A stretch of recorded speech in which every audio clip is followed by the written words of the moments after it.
abuse, severe beatings, threats against detainees and their families. It's silencing, it's preventing people from speaking, it's threatening, it's punishing. And every statement that's made about this ongoing genocide, about anything that's happened, including October 7th, everyone has to go, also the hostages should be released. And sometimes you'll find someone very special who says the hostages should be released on both sides, which that's a key thing that is not mentioned in your mainstream media or your government, U.S. Western governments. They pretend there are only hostages on one side, right?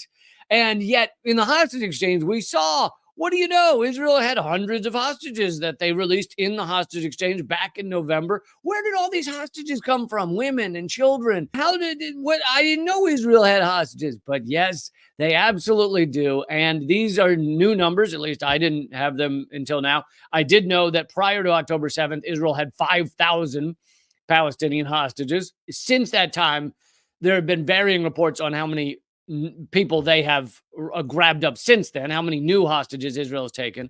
And here is the latest number. This is just West Bank arrests. So this is not Gaza.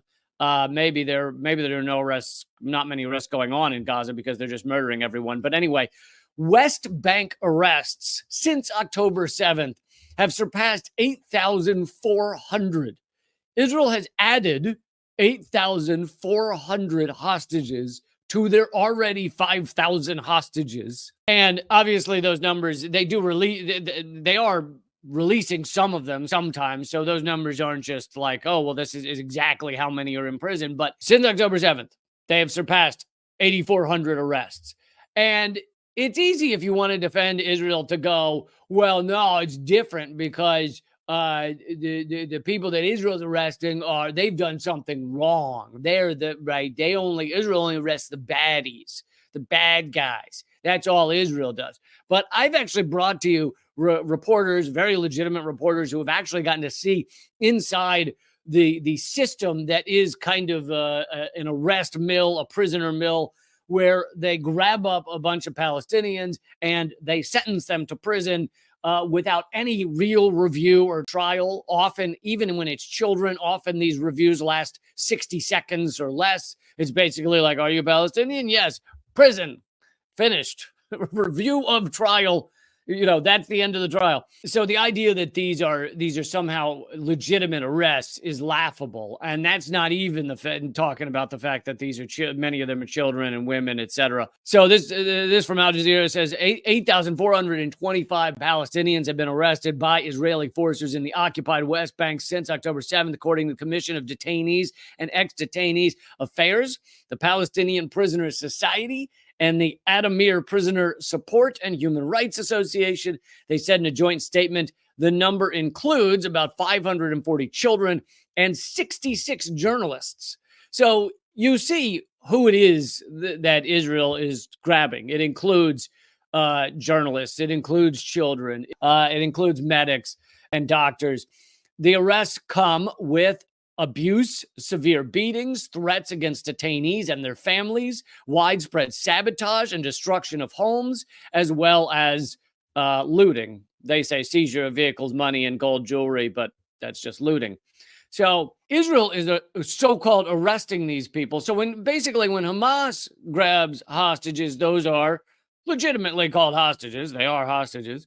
When Israel does it, oh no, those aren't hostages. Those are prisoners. We just happen to have thousands of people, thousands of Palestinians locked up, many of whom have never had any trial or review. They're just locked up. But the ones who have had a quote unquote trial or review, it's often done in 1 minute or less. They have no lawyer. It's a bullshit. I mean, it is the epitome of a kangaroo court. It is absolutely. I don't know if you have a Jewish kangaroo court. It's because they're just like kangaroos and Jews seem like very different cultures. I don't know a lot of Jewish kangaroos, but anyway, this would be, if you could, this would be it. It is an absolutely corrupt court system because the goal And this sometimes holds true for racist America as well. The goal is just to lock up a certain type of people, to destroy communities, to grab up often the younger people who are more likely to fight back, more likely to be involved in revolution, etc. It's silencing, it's preventing people from speaking, it's threatening, it's punishing. Grab up those people, the people that are leaders, the people that are now in Gaza, they're just assassinating those people. In the West Bank, there have been 400, I think, more murders since in the West Bank since October 7th, but less so than killing them. They just arrest them and keep them as hostages and torture them. These are all hostages, absolutely. And here's another article from Al Jazeera about this being Palestinian Prisoner Day.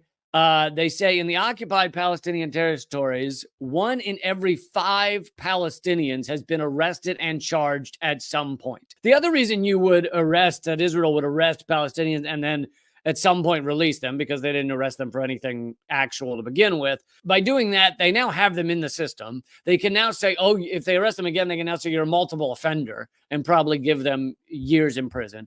A lot of this is either based on the U.S. system or the U.S. based our system on Israel, but I think more so Israel's basing the U.S. system of if you just arrest a lot of black people, 1 out of 3 black males have been arrested at some point or will be in their lives in the United States. The U.S. is the #1 prison state in the world in terms of per capita and number of people. And if you were to take black people in America as their own nation, in order just for statistics for a moment, if you were to take them just specifically, their per capita arrest rate in the United States is crazy above the per capita arrest rate of any other country. Like I can't remember. I did the numbers once on Redacted Night years ago, but I can't remember the exact number, but it's like 5 or 10 times the per capita arrest rate of any country in the world. That's how systemic racism works. But anyway, similar to the U.S., where the U.S.